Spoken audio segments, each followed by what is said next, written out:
Y el país integra saludos cordiales, comentarios, lo que es la presentación de proyectos para reformas al Código Orgánico Integral Penal. En primera instancia lo hizo Lucía Pozo, quien ha señalado que algunas de estas reformas deben ser enfocadas en los temas que se desprendieron de la consulta popular, entre ellos el incremento de penas en lo referente a femicidio y otros casos. Escuchemos lo que mencionó.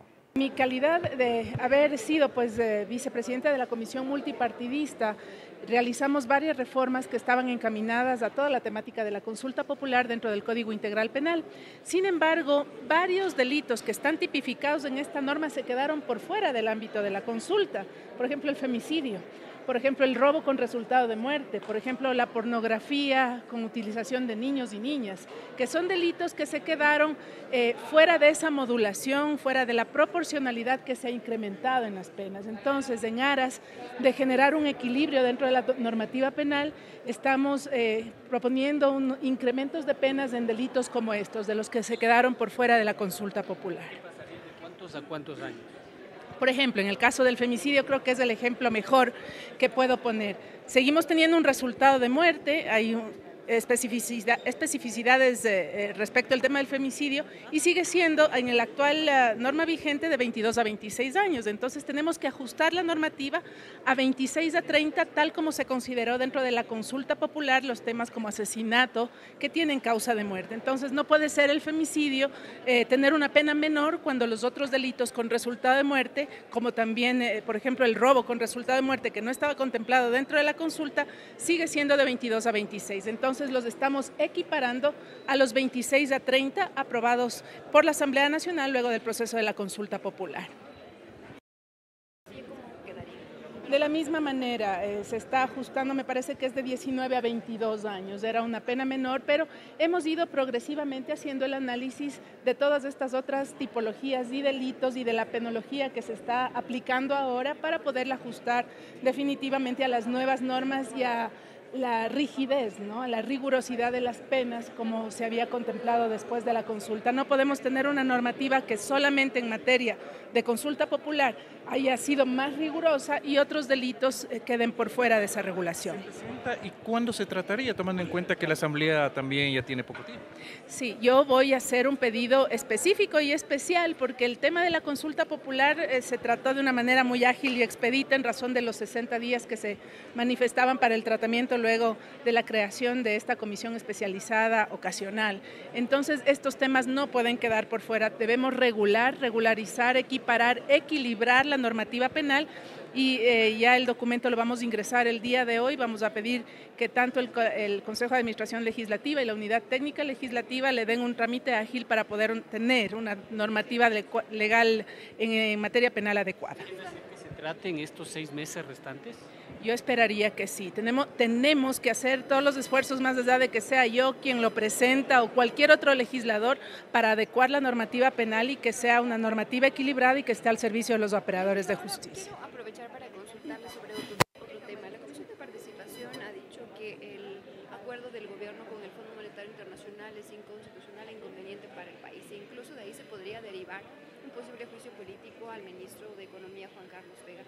¿Qué posición tienen ustedes al respecto? ¿Han podido seguir un poco de los resultados de este acuerdo y ya el primer desembolso que recibió el Ecuador?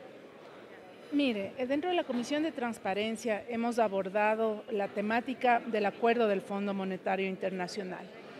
Ha existido ya una resolución, una decisión que va a ponerse en consideración del Pleno, en la cual existe la recomendación de la declaratoria de inconstitucionalidad.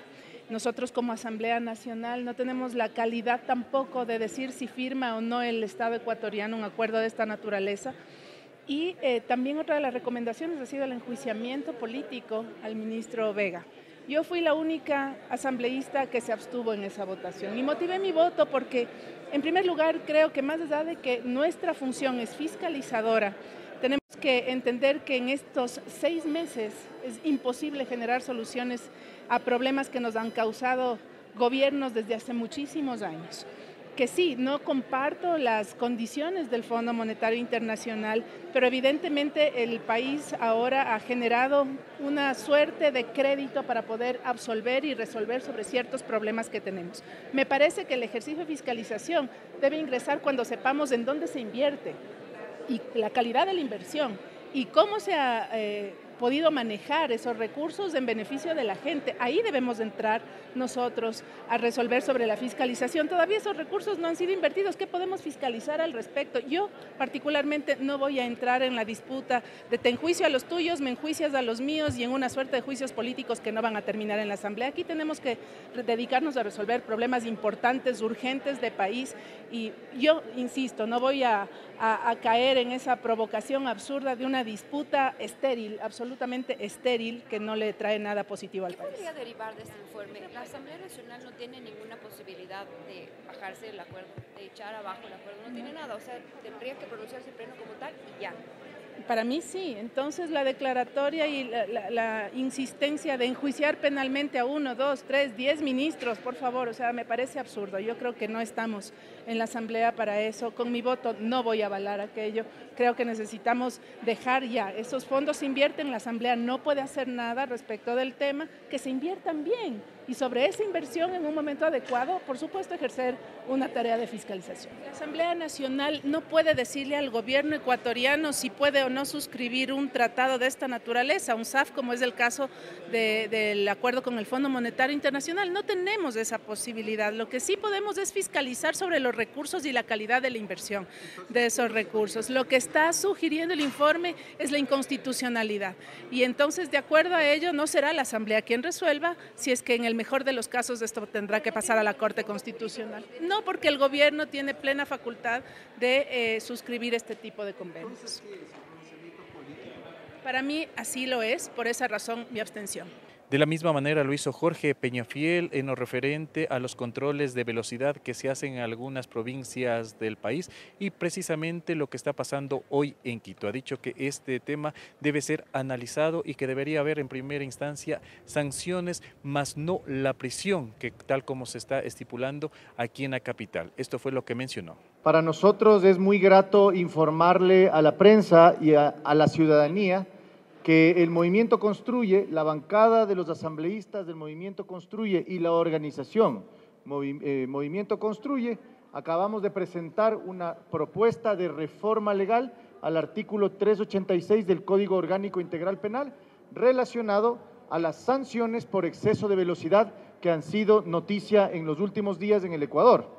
Básicamente la propuesta en la que estamos presentando establece una gradualidad y una proporcionalidad de acuerdo a la reincidencia y ya no ir directamente a la prisión como sanción máxima de este ilícito. Para nosotros este tema es muy importante debido a que la norma empieza a ser una herramienta educativa y no una herramienta coercitiva. Y de esta manera vamos a evitar que los malos funcionarios o quienes están administrando el tránsito en el Ecuador se enriquezcan a costa de la ciudadanía, que definitivamente no tiene la culpa por una norma mal hecha. Pretendemos reformarla y de esa manera establecer claridad y objetividad, así como proporcionalidad en el establecimiento de la sanción. Ya, estamos estableciendo básicamente 5 etapas para establecer una sanción de este tipo en el tiempo de 2 años, es decir, cada 2 años se encerraría el proceso. Son 5 pasos específicamente para llegar a la sanción máxima. Primero, una multa de 1 salario básico como sanción inicial. Luego, en el caso de reincidencia, 1.5 salarios, siguiendo en el tercer nivel, 2 salarios básicos unificados y al final, pues precisamente ya la sanción de privación de libertad, que sería el último grado y pues con esa sería ya la sanción máxima. Cada vez en 2 años, cada 2 años se encerra, pues y evidentemente no estaríamos prestos ni tampoco sometidos a una discrecionalidad de parte de la autoridad tampoco.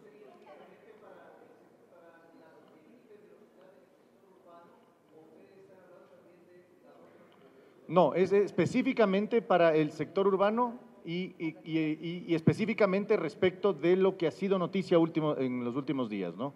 Básicamente pretender hacerlo proporcional y gradual, porque de esta manera lo que vamos a conseguir es educar a la ciudadanía, que ese es precisamente el objetivo de la norma, no sancionarle, porque el momento en que se le sanciona sin una claridad, sin una objetividad determinada por parte de la cultura propia de nuestra vida, evidentemente estaríamos cometiendo también un exceso, ¿no?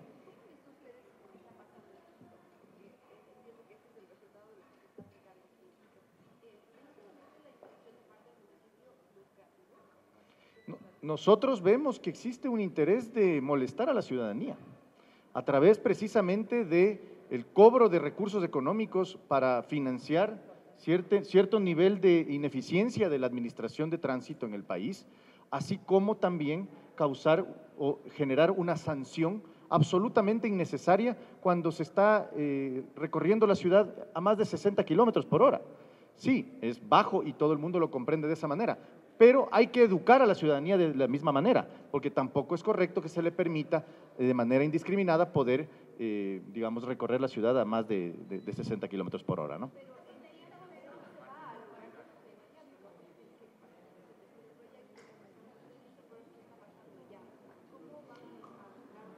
Sí, a ver, nosotros como asambleístas hacemos lo que nos corresponde, que es, ante el clamor popular, reaccionar correctamente para establecer una lógica jurídica y también, digamos, coherente con la cultura y la forma de vida que tenemos los ecuatorianos. Por tanto, nuestro trabajo es presentar las reformas correspondientes que requiere nuestro país. Y en base a esa facultad nosotros estamos presentando esta reforma. Ahora, que se siga dando en el país es posible, pero lo que cabría en ese caso, si alguien quisiera, digamos, detenerlo de manera inmediata, tendría que presentar una acción constitucional, una demanda de inconstitucionalidad o, en su defecto, una solicitud de medidas cautelares. Por lo pronto, lo que nos corresponde a nosotros como Movimiento Construye, como un movimiento responsable con la ciudadanía, es hacer y presentar las reformas correspondientes para que esto no se siga dando. Yo estimo que dentro de los plazos que maneja la Asamblea Nacional estaríamos aproximadamente dentro de unos 3 meses, entre 2 y 3 meses ya con la reforma planteada pues, y ya aprobada por parte de la Asamblea Nacional. Y esto ha sido la propuesta de cambios y reformas al Código Orgánico Integral Penal que se está dando aquí desde varias bancadas legislativas. Nosotros vamos a estar atentos de lo que pueda darse sobre esta reforma si es que hay más pedidos. Con esto retornamos. Corape informa.